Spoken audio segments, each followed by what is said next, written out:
Next nine news में आपका बहुत बहुत स्वागत है। मैं हूं आपके साथ अबरारुल हक रहमानी।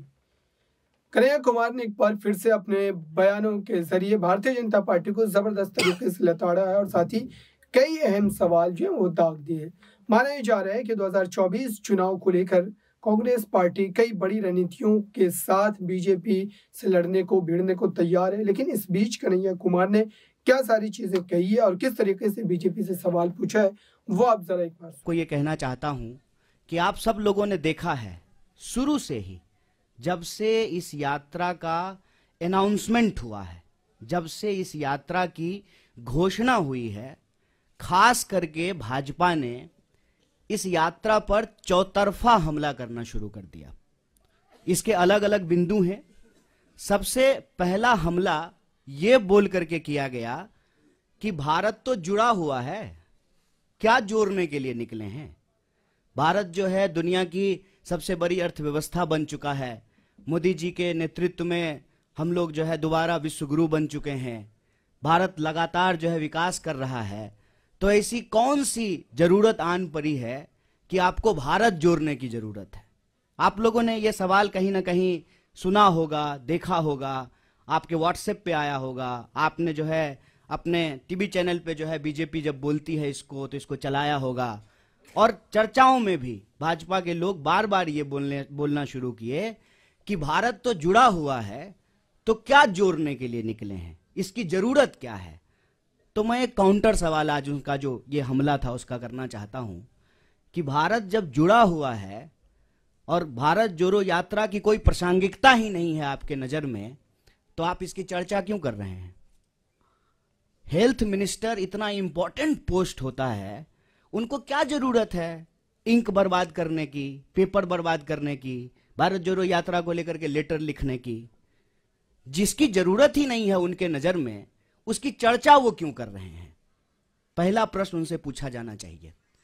हम ये समझते हैं कि देश जुड़ा हुआ है जमीनी तौर पर, भौगोलिक तौर पर, देश जुड़ा रहे भावनात्मक तौर पर भी, क्योंकि देश हमेशा देश के लोगों से बनता है।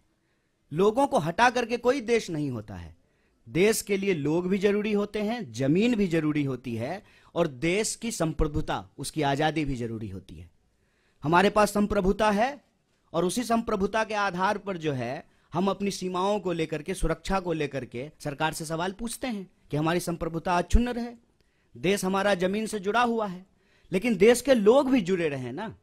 जब इस देश के लोगों को उनके पहचान के आधार पर बांटा जाता है, उनके अंदर भेदभाव पैदा किया जाता है, एक के खिलाफ जब दूसरे को खड़ा किया जाता है, तो देशवासियों को आपस में तोड़ने की कोशिश की जाती है। और देश अगर भावनात्मक रूप से नहीं जुड़ा रहेगा तो आप जमीन से भी बहुत देर तक जोड़ के नहीं रख पाएंगे। इसीलिए देशवासियों को आपस में जोड़ना जरूरी है। और पहले दिन से हमने कहा कि यह यात्रा दिलों को जोड़ने की यात्रा है। हम चाहते हैं कि देश में मोहब्बत हो। यह जो नफरत की बयार लगातार बह रही है, इस नफरत को हराया जाए, क्योंकि अगर नफरत का माहौल रहेगा तो देश के भीतर जो बुनियादी सवाल हैं, रोजी रोटी, कपड़ा, मकान, शिक्षा, स्वास्थ्य, सड़क, बिजली, पानी, ये मुद्दे गायब हो जाएंगे राजनीति के विमर्श से। हमारी मंशा बिल्कुल साफ थी। तो जो लोग ये पूछ रहे थे उनको ये समझना था, ये सवाल खुद से पूछना था कि क्या जब इस देश में भर्ती घोटाला होता है, भर्तियां नहीं होती हैं, जब किसी इंसान के साथ सरेआम मारपीट होती है, महिलाओं के साथ बलात्कार होता है, तो आपकी भावना नहीं टूटती है, नौजवानों के सपने नहीं टूटते हैं। उसी भावनाओं को जोड़ने के लिए, उसी सपने को जोड़ने के लिए यात्रा है। तो पहला हमला उन्होंने ये किया कि भारत जोड़ो यात्रा की जरूरत क्या है। दूसरा हमला जब यात्रा शुरू हुई तब उन्होंने दूसरा हमला किया, और ये बड़े शर्म की बात है और बड़ी सोचने की बात है। हमारे बीच में भी मेंबर ऑफ पार्लियामेंट बैठे हुए हैं, इलेक्टेड रिप्रेजेंटेटिव्स हैं। इलेक्टेड रिप्रेजेंटेटिव की एक जिम्मेवारी होती है कि वो जब भी बोले तो सोच समझ करके बोलें, ताकि हम भी उनको फॉलो करें, हम भी उनसे सीखें। और मैं तो कहता हूं कि आज अगर नेताओं की बात पे भरोसा करके कोई स्टूडेंट उसको सच मान ले और परीक्षा में वही लिख दे तो वो फेल हो जाएगा, क्योंकि वो इतना झूठ बोलते हैं, इतना गलत बोलते हैं। आप याद कीजिए, दूसरा हमला हुआ जिस दिन यात्रा शुरू हुई, देश के मंत्री के द्वारा, चुने हुए रिप्रेजेंटेटिव के द्वारा झूठ बोला गया कि राहुल जी जो है विवेकानंद जी की मूर्ति पे नहीं गए थे। तो दूसरा हमला उन्होंने किया कि यात्रा जब शुरू हो गई है तो उसको बदनाम करने का। और यहीं पे यह बात रुकी नहीं, फिर बात आ गई जूते पर, फिर बात आ गई फीते पर, फिर बात आ गई टी शर्ट पर, फिर बात आ गई दाढ़ी पर, फिर बात आ गई महिलाओं पर। और यहां पर भी वो रुके नहीं, माने नहीं, हर दिन कुछ ना कुछ निकालना शुरू किए। और जब हकीकत में कुछ नहीं मिला तो जो उनका तीसरा हमला था, जो उनका डर्टी ट्रिक डिपार्टमेंट जो करता है कि किसी का सर किसी के जो है सर के ऊपर लगा दो, किसी का आवाज कहीं पे चिपका दो, यात्रा को लेकर के नकली वीडियो बनाना शुरू किए।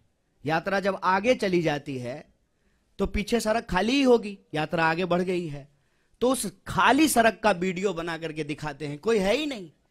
अरे भाई, जब कोई है ही नहीं, कोई लोग यात्रा में आ ही नहीं रहा है, तो क्यों आपको अभी जो है प्रोटोकॉल की याद पड़ी है? कोरोना प्रोटोकॉल की जरूरत क्यों है? क्योंकि आप तो यही दिखा रहे हैं वीडियो बना बना करके कि कोई यात्रा में आ ही नहीं रहा है। जब कोई यात्रा में आ ही नहीं रहा है तो क्या पेड़ को मास्क पहना दें कि सड़क जो है लपेट करके कंधे पर रख दें राहुल जी के कि नहीं नहीं आप आगे बढ़ गए हैं, सड़क को पीछे कैसे छोड़ दिए हैं, इसको भी लपेट करके कंधे पर ले जाइए। वीडियो, नकली वीडियो, कभी जो है तबलीगी जमात तो कभी कुछ नकली वीडियो बना रहे हैं। जबकि यात्रा में जो लोग शामिल हैं वो देखते हैं सबसे आगे इस देश का राष्ट्रीय ध्वज होता है। और जयराम जी, दिग्विजय सिंह जी, इनसे हम नौजवानों को सीखना चाहिए कि लगातार वो उस झंडे के साथ चलते हैं। हमारा सेवा दल जो हमारे स्वतंत्रता आंदोलन के जमाने के जो गाने हैं उसको गाते हुए चलते हैं। पीछे जो है हमारा एक बैंड पार्टी होता है जो म्यूजिकली जो है देशभक्ति गानों को बजाता है और उसके पीछे जो है वो राहुल जी चलते हैं। तब जो है इस यात्रा के ऊपर जो है देशद्रोह जैसे कालिख लगाने की कोशिश करना, गलत वीडियो बना करके इसको बदनाम करना, ये इनका तीसरा हमला है। और चौथा हमला आप सब लोगों ने देखा होगा कि राहुल जी गुरुद्वारा जाते हैं तब भाजपा ठीक रहती है, राहुल जी जब चर्च जाते हैं तब भी बीजेपी को कोई दिक्कत नहीं है, राहुल जी जब मजार पे जाएं, मस्जिद पे जाएं तब भी भाजपा को कोई प्रॉब्लम नहीं है।